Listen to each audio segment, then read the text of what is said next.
We are currently about 8 miles south of Victoria in the center of the Strait of Juan de Fuca, and we are coming up on a family known as the T99s. It's a mom and her 3 kids.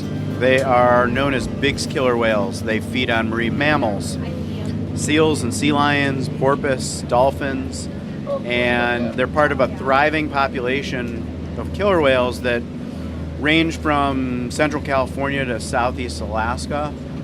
We also have fish-eating killer whales out here that are an endangered population of 73. This population that we're seeing right now is not endangered. They're in the 7th year of a prolific baby boom. They've had close to 100 calves in the last 7 years with over a 90% survival rate. And we are in the Strait of Juan de Fuca? We are in the Strait of Juan de Fuca. We're kind of right on the border. We're right on the border between the U.S. and Canada right now. And we're, about an hour into our trip out of off San Juan Island. And sun's just coming out. We're out here for about 6 hours, I think, right? We are. 6 hours. We should see lots of different wildlife, a couple different species of whales. I'm hoping we see a few different groups of killer whales.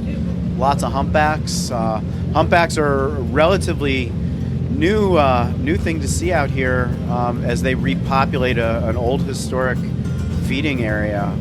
We're seeing a huge comeback in this area for humpback whales. Well, it's beautiful. I'm going to go and jump on the bow right now and see if I can see an orca. Absolutely. That sounds great. Should see a good one.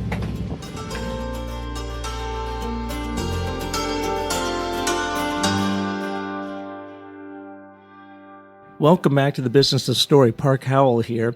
I wish you were sitting with me right now because I am overlooking Friday Harbor on a very blusterous day, which, by the way, is in the San Juan Islands. Coming to you from the Friday Harbor House, a hotel and beautiful restaurant here. We were going to record this outside looking down over the bay as the ferry comes and goes from Anacortes, Washington, but we have, small craft warnings up. It's blowing about 40 miles an hour. Yesterday, we were out in the Strait of Juan de Fuca with an amazing whale watching organization called Maya's Legacy Whale Watching. And on today's show, we have the owners of that, Joelle Prochera and Jeff Friedman. And we're coming to you blown indoors. So if you're hearing a little bit of ambient sound in the background, that's because we're sitting in this lovely little corner of the Friday Harbor House Cafe. Folks, welcome to the Business of Story. Thank you for having us. Thank you for having us. Good morning. Good morning. We had so much fun on the boat yesterday. We had really originally just scheduled a 3-hour tour, a good old Gilligan's Island 3-hour tour, but turned into a full day.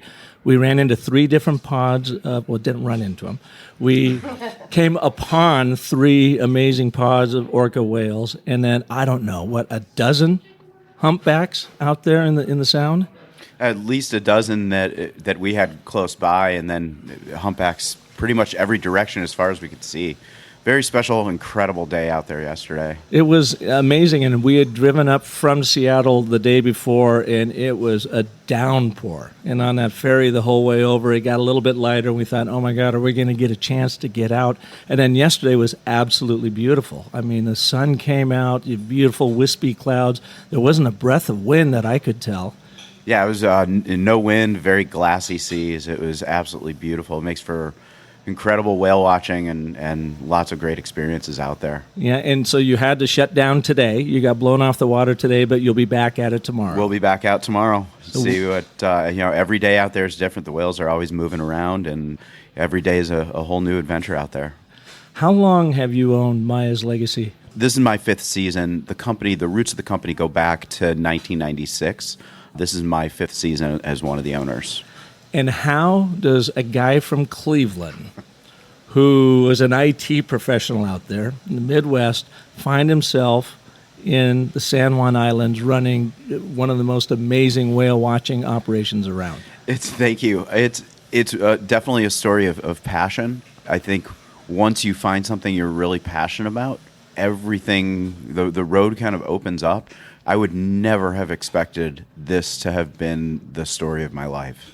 I think once I found my passion around whales and started getting involved in conservation issues and specifically whale conservation issues and wanting to experience whales, I came out here, and every summer this was my vacation spot. But I also got involved with advocacy organizations and conservation organizations, stayed in touch with people, and really started networking with no goal in mind other than I wanted to be involved, and this was an issue of passion for me. Ended up becoming friends with owners of 2 whale watching companies.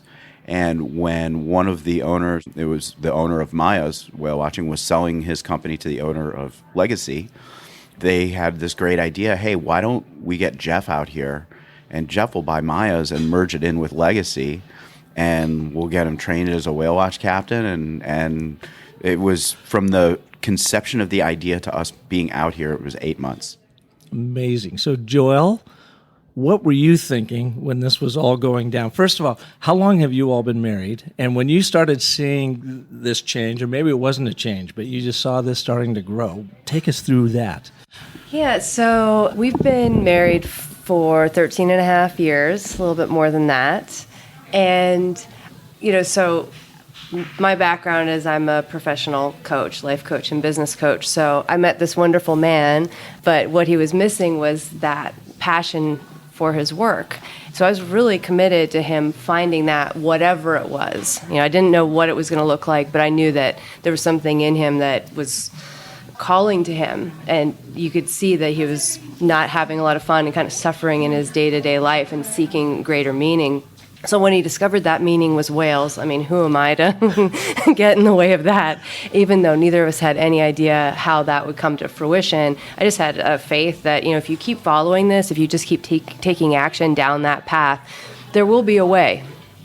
And so when the door opened and Jeff was walking through it, I really couldn't have been happier. I was like, all the dreams are coming true. And I was excited for his new life, living inside of his passion. And simultaneously, I had always been seeking the place to call home. Coming from northern Canada, which is where I grew up, I was used to water and rocks and trees and small town living, and I looked forward to finding that spot in the world, and I just had no idea that his passion would take me home. So were you living in Cleveland at this time then? Yes. And what was it about whales? From Cleveland, it just doesn't seem like a place where you'd be coming across a lot of whales.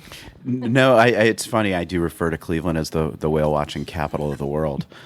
It's something I think when I look back when I was young, I can in retrospect see that there was a passion for the ocean and whales and sharks and all ocean life.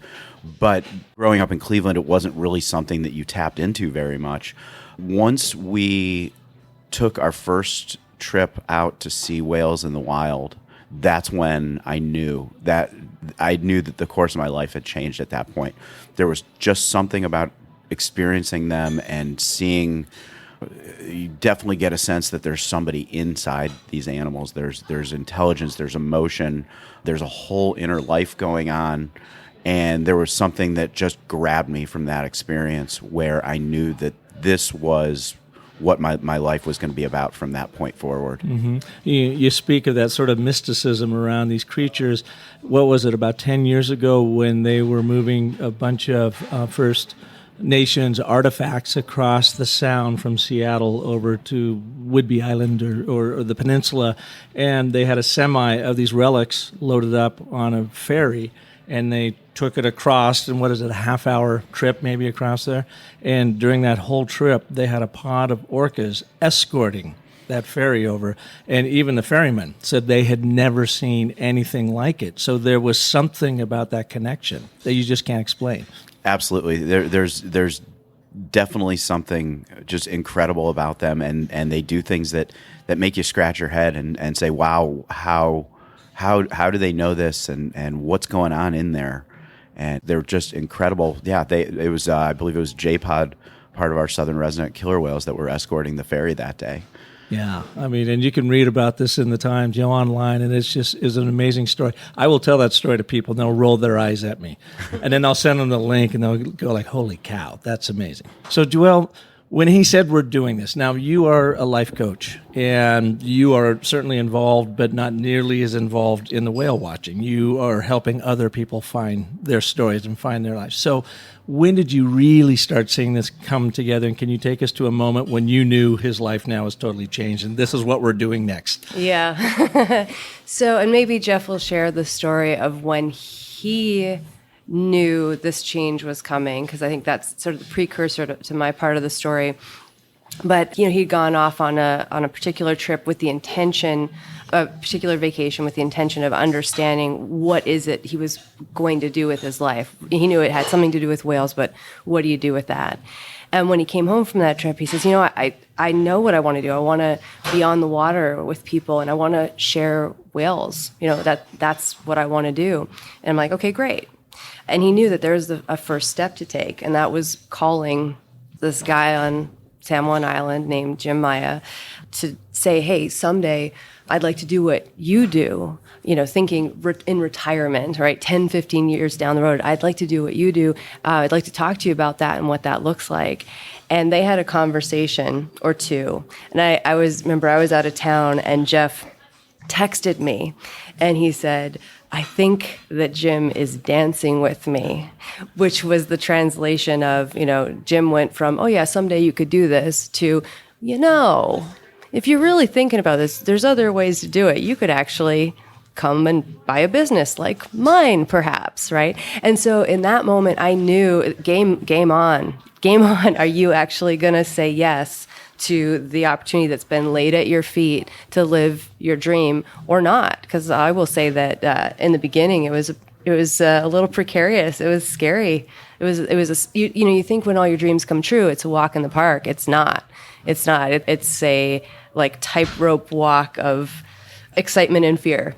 And what you're talking about there, of course, with the study that I do around story and storytelling and Joseph Campbell's hero's journey, you're on that hero's journey, and we all experience this in very large scale and very small scale, day to day or epically throughout our life. So you had basically this call to adventure, and it's like, why don't you come out and do this now?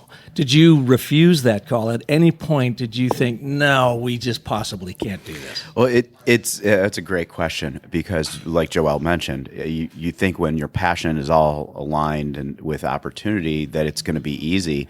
It's actually the opposite. It becomes the hardest thing and the most difficult challenge, because I don't think as humans, especially as we get into middle age, we're more resistant to change, especially big change.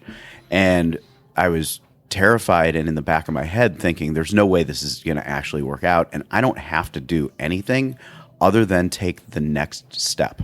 So all I have to do is have this next conversation. All I have to do is review these documents. I don't actually have to commit to going all out and doing this.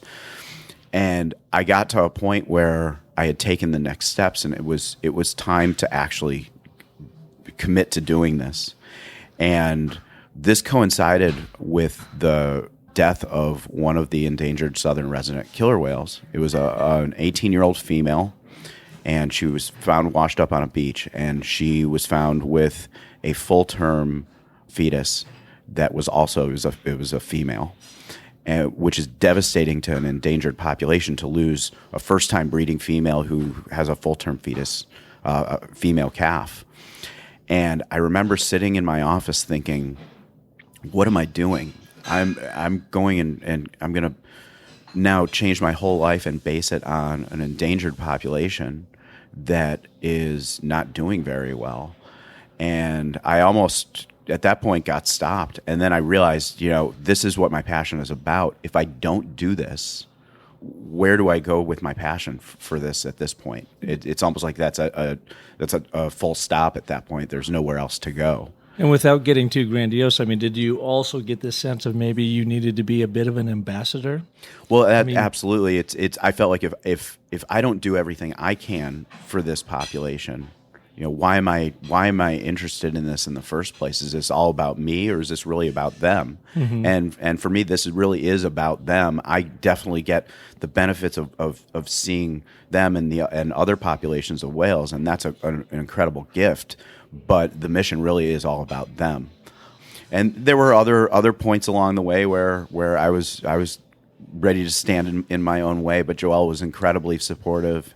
And once we had purchased a home here, she said that if I didn't want to come out here, I could come visit her anytime I wanted. So at that point, I knew it was all in, and we were moving.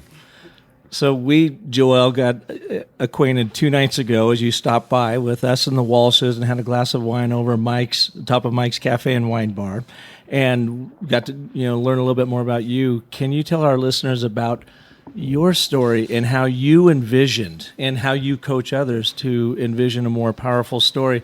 Because when you kind of described your dream board or whatever and where you are living now, how that all came together.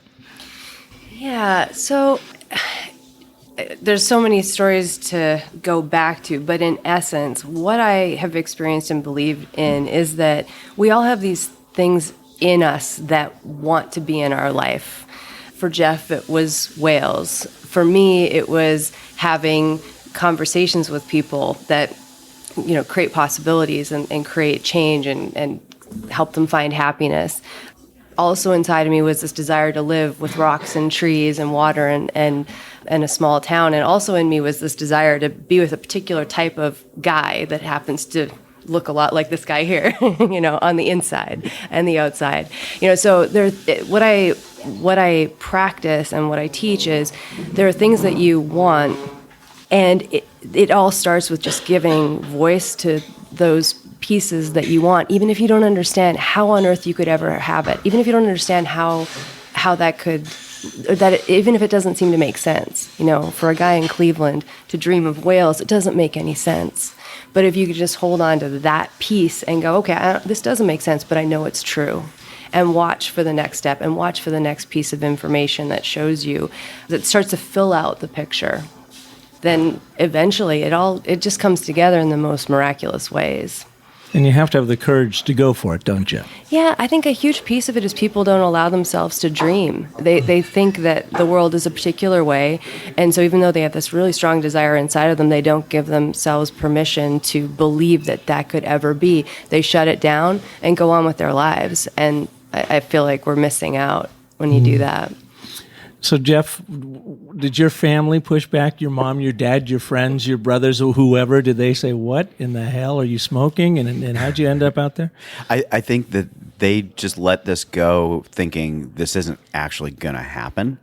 So let's just let him. He'll be back. Exactly. He's not actually going to go do this. So let's let him take these steps, and I think they're pretty amazed. They've come out to visit friends and family, amazed at both in terms of the changes that we've been able to make in our lives, but also the reasons for those changes. They've been pretty amazed when they get out on the water and see all the different populations of whales, all the wildlife, the beautiful Pacific Northwest scenery.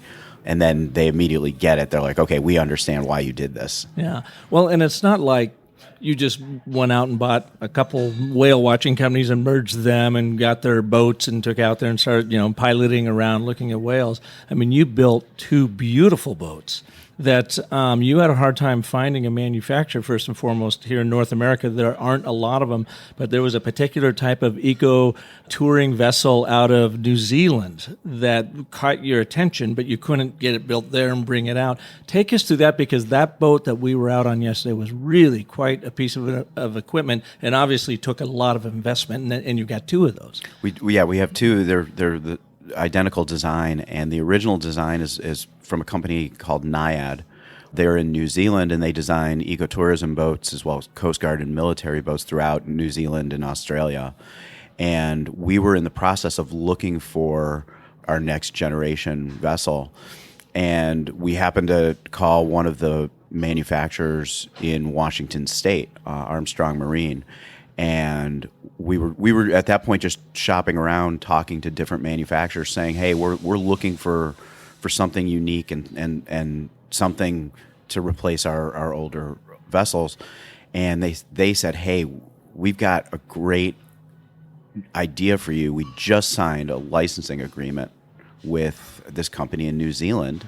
We haven't built any of these boats yet, but we just signed the agreement. We think this is exactly what you're looking for." They sent us information. My business partner was actually in Australia at the time and went and checked out one of the boats and said, "This is the way to go."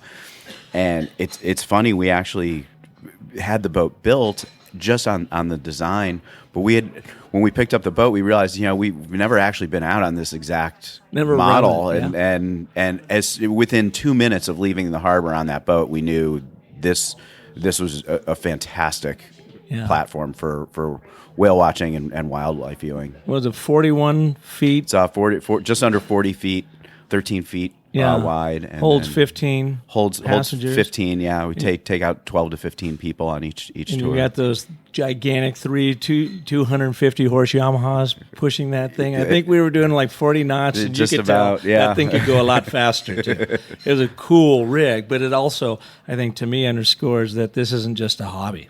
This is like you are all in are doing some amazing stuff out here. Thank you. Let's talk about that trip yesterday, because I suppose you can go out and get skunked sometimes, or maybe not see as many whales as you want, but we came across 3 different pods of killers, and then we're surrounded by, like I said, a dozen or so humpbacks, maybe more.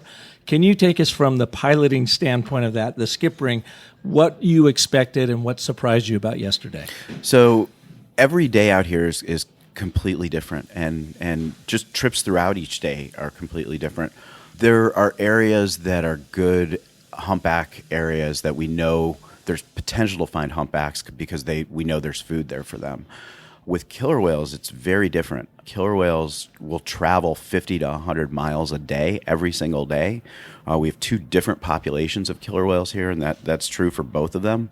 They will come in from the open Pacific. We're about 75 plus miles inland from the open Pacific. They will come in here, travel through the islands, maybe go further up north or maybe go back out to the Pacific. So we have different groups coming in and out, and there's no predictability. They're not migratory, so this isn't a migratory path. There's no predictability day to day where they're going to be. So one day to the next, running a tour, in the morning you don't know what's out there, and you don't know necessarily where you're going. It is an incredibly collaborative community out here. That's what surprised me. So the first time we got out and saw that first, was it the T pod? The T99s. T99s, and those are the bigs, you said. Big so I learned whales. a lot yesterday. But when we got out there had to have been, 8 to 10 other boats out there. Competition, you would think, but you were saying that no, everybody works in tandem to make sure that they can get their public out to see these. Yeah, the competition ends at the dock. On the water, we have 28 companies out of 19 different ports in Washington State and British Columbia. We collaborate together. We share our sightings with each other. We share our sightings with researchers and government. We also work together to create guidelines that go further than what the government requires. Relative to distance from whales, speed around whales. This is one of those examples of nobody knows how to run in the best interest of the whales as much as we do, because we're out there every day, and we also work with scientists that study acoustics, and so we understand how to run with no impact to the whales, and how to get people out there to see them. And so it's a really collaborative community out here of whale watching companies, which is really fortunate. Mm-hmm. So yesterday, when we left the harbor, there had been no reports yet of killer whales, which is common that early in the morning. And we were heading west to go see humpbacks when one of the boats found the T99s. So I figured let's go stop there. And we spent probably about 30 minutes with it's a mom and her 3 kids. And then they are part of our marine mammal eating killer whale population. They're a thriving population. They're in the 7th year of a prolific baby boom, and pretty incredible to see lots of families with young calves.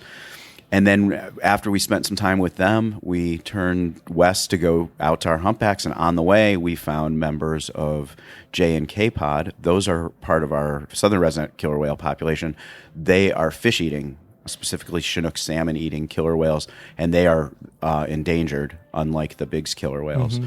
Let me ask you, are they endangered in that their population is declining, or are they endangered from being seen in the Pacific Northwest because there's just not enough food here, so they're finding hunting grounds in other places? Well, it's their population is declining. There are 73 whales in JK and L pod, which make up the southern resident killer whales.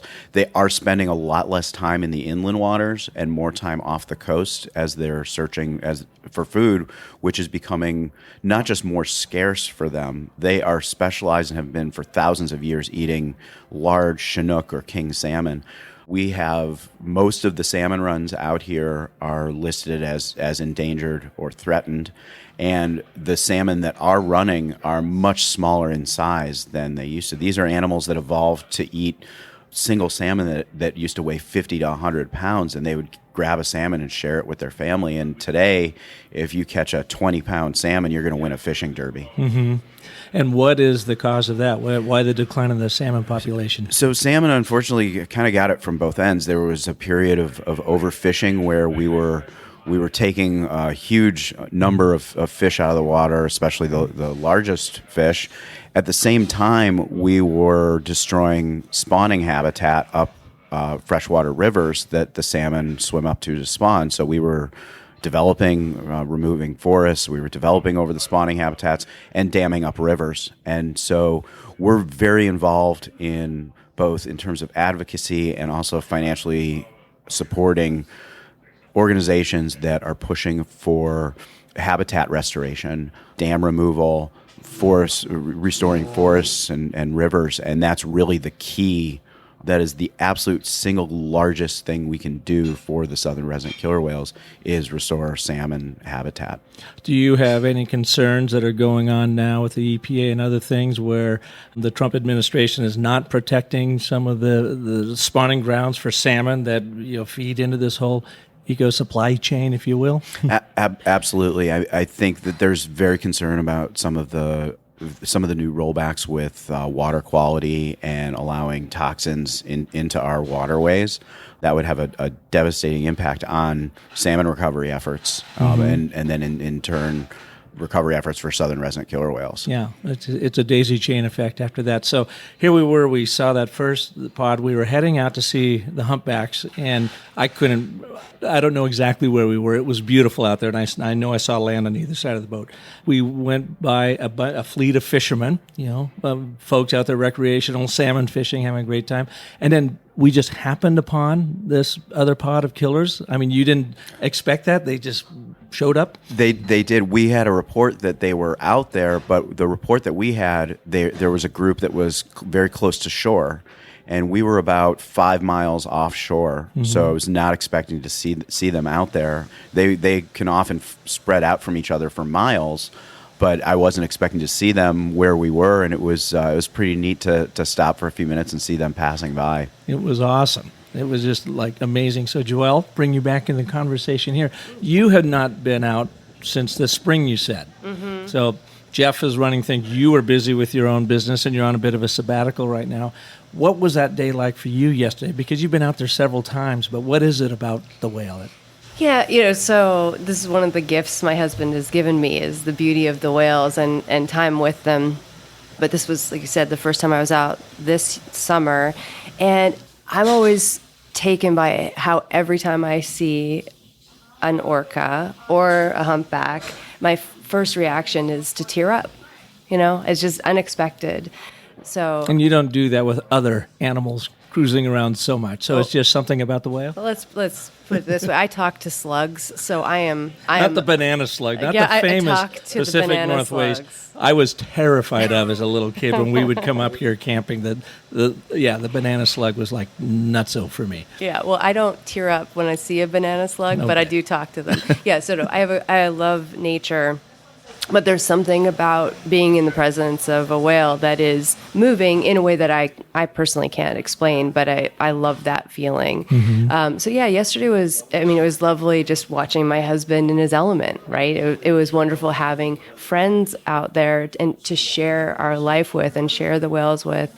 And there was a point, and we haven't talked yet about the humpback experience, but When we saw the humpbacks out there later on in the trip, it just felt like we were witnessing something prehistoric and just so graceful and moving of its own. I don't know. It's like just in a different world, and just to be able to witness it, is magical.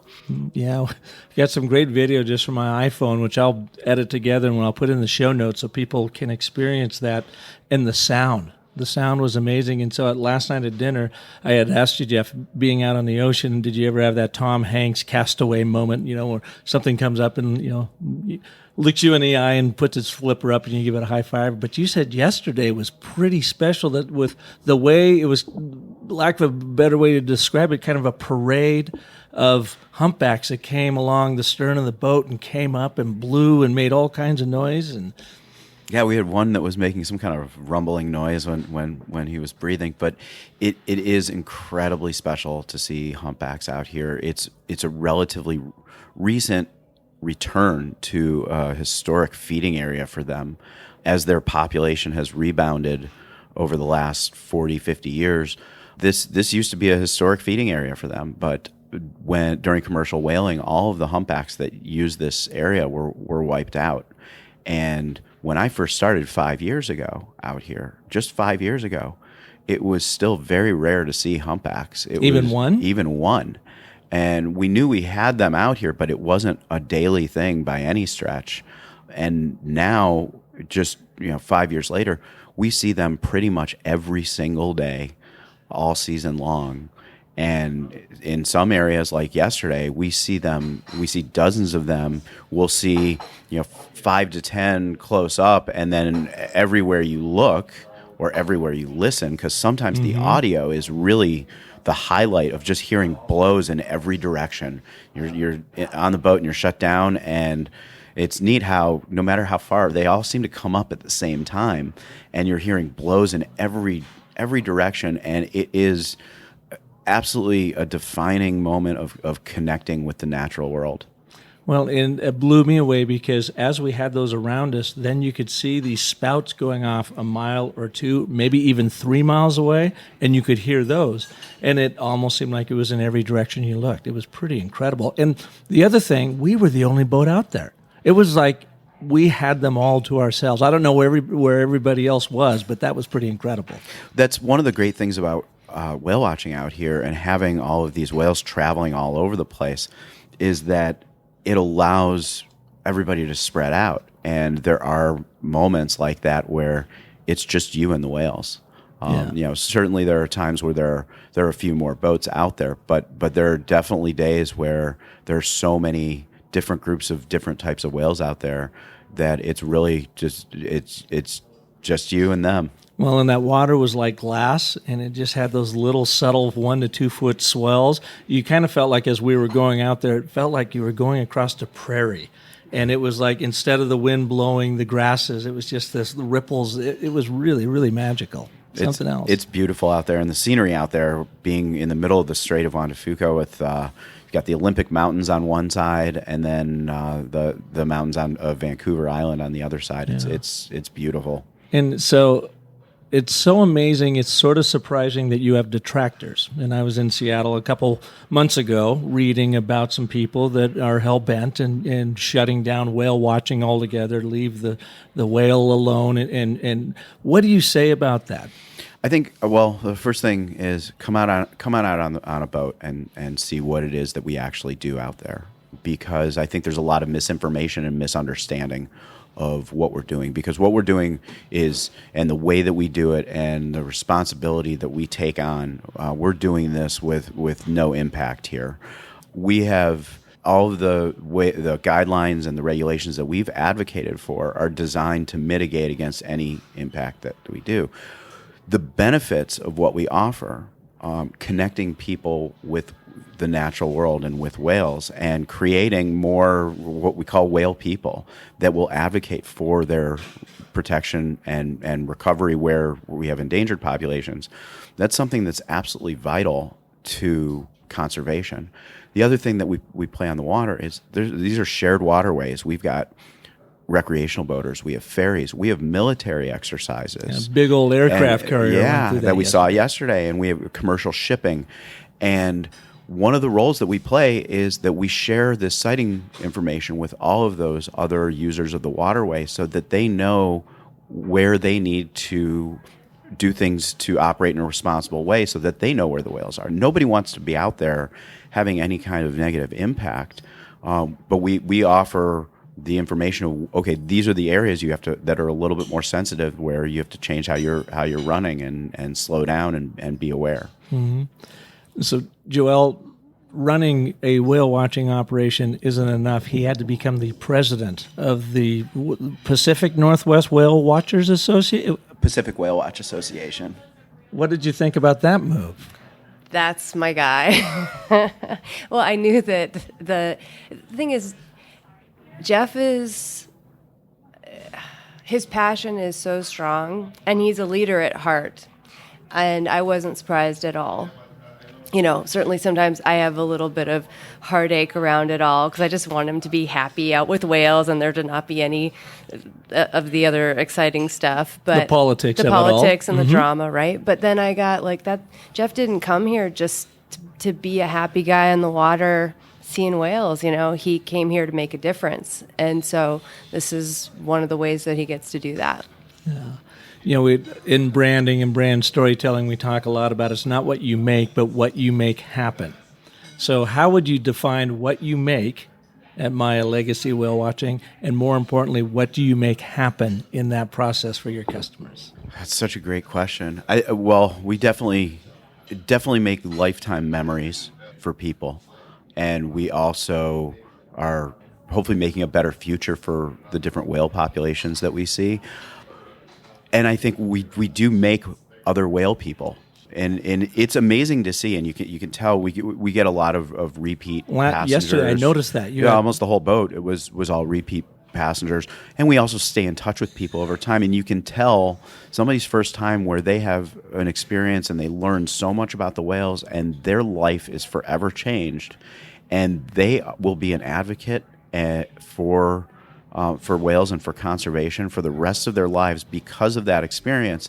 And that manifests itself in all different ways for different people. But I'm one of those people. This all started for me by going out and seeing whales in the wild, and never in a million years would I have guessed that I would be out here running whale watching tours and being president of the Pacific Whale Watch Association and working on the political side of an advocacy side. I would have never imagined that, but that all started from an experience. So that's one of the things that we make. We make better future for whales and more whale people. And do you take politicians out? Do they come out and go on board, and regulators and so forth, and experience what's going on? Because it seems like sometimes they are so far afield that they're making judgments on what they should and shouldn't be doing on the environment, and yet they're never in it. That's another great question, and we do take them out, but it's not enough. Not enough of them come out, especially ones that are in Ottawa or Washington D.C. that are making policy from behind a desk, and they're hearing different sides and different aspects of this. But it's like anything else; it's different when you see it firsthand. And I know there are some people that have gone on ride-alongs with fish and wildlife boats, or they've watched from shore, but it's different when you're actually on the boat, seeing the education that's going on, seeing the different perspectives of passengers and what they're getting, and seeing the operation of the vessels from our end. And I would encourage everybody from Donald Trump on down who is having any impact on either regulating whale watching or environmental regulations, and that are trying to support the recovery of salmon and the southern residents, to get out on one of the Pacific Whale Watch Association vessels and come out here and see what's going on out there. See it firsthand. Firsthand, absolutely. What are some of the stories you've heard after customers have been on, and maybe the very first time that they've experienced it? Well, it's neat. A lot of them, come out here and they want to see killer whales in the wild, and they have no idea that there are two populations. They have no idea how family centric they are, and how cultural they are, and they're just blown away by how much information they get not just the visual experience of seeing them or the audio experience of seeing them. And some of them get involved with nonprofits. Some of them start following these political issues. Some of them go and create documentaries. And really covers the gamut, and everybody has a role to play in all of this, and it's wonderful to see some of our passengers getting involved. Well, right now, for my little documentary, I want to play the audio of those humpbacks coming up and blowing, and kind of seemed like they were talking to us or coughing. I don't know what they were doing, but it was incredible because it was so peaceful and so quiet out there that sound just absolutely reverberated. Something like reverberated. Thank you. I was just missing a re there. So let's go to that right now.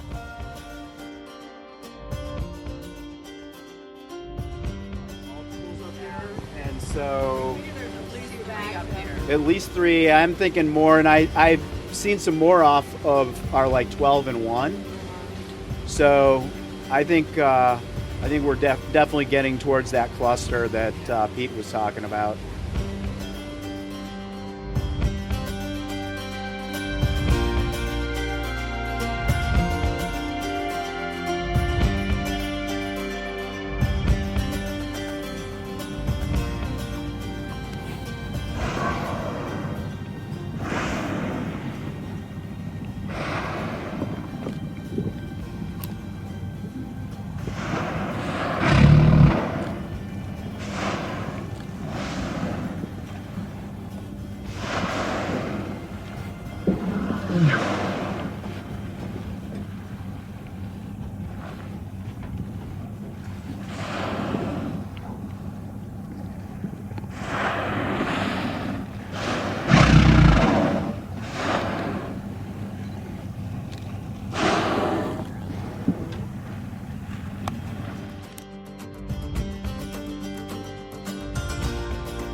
So wasn't that amazing, Joelle, when we were on the boat and we heard that going on? What did it make you feel like? I just in awe and so appreciative, just so appreciative to have the opportunity to be out there and witness something so majestic and holistic, all-encompassing, right? There's nothing else in the world. It's hard to describe, isn't it? Yeah. Yeah, it's really cool. So what is next for Maya Legacy Whale Watching? You've got a great business going here. You're showing lots of people around. You got 2 beautiful new boats plus a 3rd boat. So what's your plan for the next year or 2? Well, definitely continuing to advocate for the southern resident killer whales.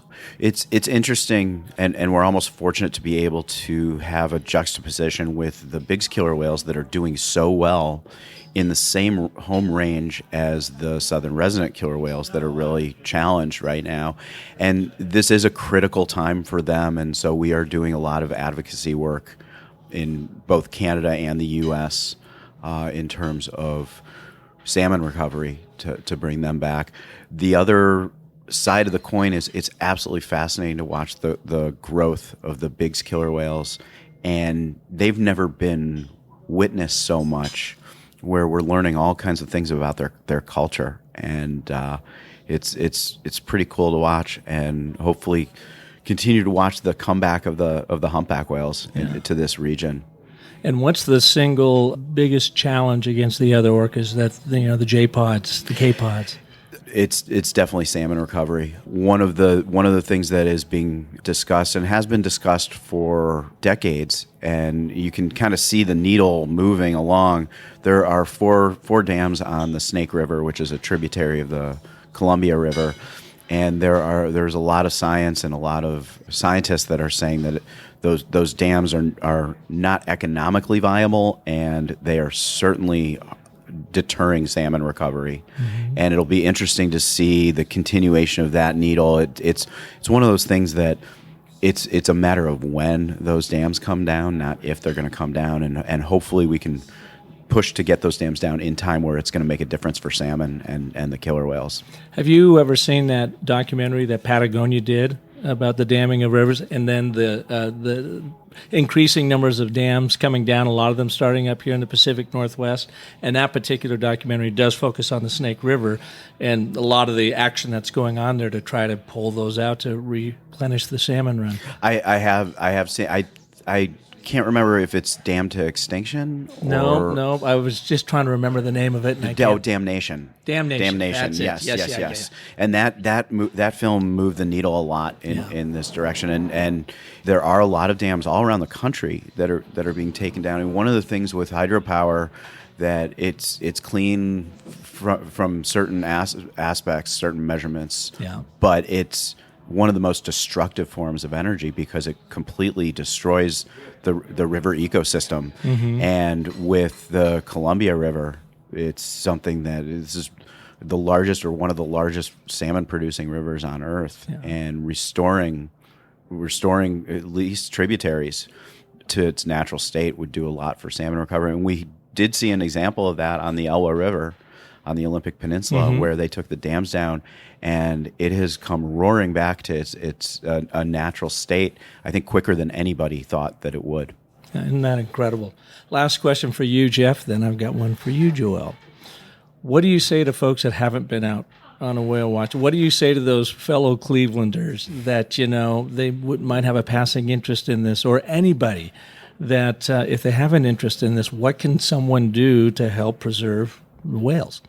There's lots of, first come out on the water, and it's an amazing way to disconnect from our world and enter their world. And it just kind of gives you pause, creates perspective on life, and can really give you a lot of different things that if you're looking for it. And it's a great experience. There's so many ways to get involved. There's so many great organizations out there. Center for Whale Research, Orca Behavior Institute. There's a group just here down in Seattle called Whale Scout that connects volunteers to little habitat restoration projects that make a difference for salmon recovery. And just start searching online. There's so many ways to get involved, and that whatever kind of fits what you like to do, there are ways, writing politicians, all kinds of advocacy actions. Yeah. And Joelle, for you, how has this whole journey in the whale watching world, how is it kind of a metaphor, or what can our listeners learn from it, what you all have been through, that they can apply in their own lives? Yeah, I don't quite have a whale metaphor ready to go, but what I will say is that the witnessing of Jeff's journey to this level of meaning and passion and fulfillment has been an absolute joy to watch. And I believe that it's available for all of us. And it begins by just listening to what is calling you and not disregarding it, not calling it silly, not calling it impossible. Just listen. What is really there? And is there something to do about it? And if yes, then do that thing, and then there'll be a next thing. Yeah. One step at a time, find the courage and go for it. Awesome. How can people learn more about Maya Legacy whale watching? You can visit our website. It's sjiwhalewatch.com. sjiwhalewatch.com. Okay. We're also on Facebook and Instagram as well. Yeah. SJI Whale Watch. Awesome. Well, thank you so much for taking the time to be with us today. I'm sorry you got blown off the water, but it also worked kind of well for the business. It worked out well. Thank you so much, and thanks for coming out with us yesterday. It was an epic tour. It was unbelievable. As I mentioned, we're going to be back up here in April for a niece's wedding, and so we're going to put together a little private family whale watching tour, hopefully, and we won't get blown off the water come April 11th. We'll have a great time out there. Yeah, great. Well, thank you all for listening to this edition of The Business of Story. If you like what you heard today, or if you've got friends, family members, colleagues that are interested in this kind of work and whale watching, or just trying to get their story pulled together for their life, then please share this episode with them. And of course, if I can be of service to you, visit me over at businessofstory.com, where we have tools, techniques, tips, talent that can help you craft and tell compelling stories that sell. So until next week, when we will have another amazing story artist on like we had today, please remember that the most potent story you will ever tell is the story you tell yourself. So make it a great one. Thanks for listening.